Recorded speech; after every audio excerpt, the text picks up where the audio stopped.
Abdur Rahim medical college hospital, যেটি দিনাজপুরে অবস্থিত।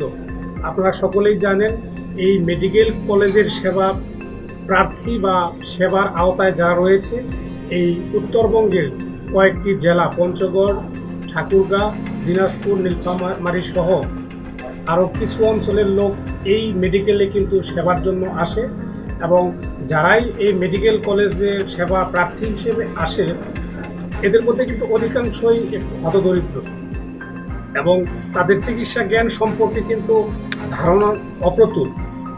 সেজন্যই কিন্তু তাদের এই বিভিন্নভাবে তারা নানা সময়ে নানা কারণে প্রতারণার শিকার হয়।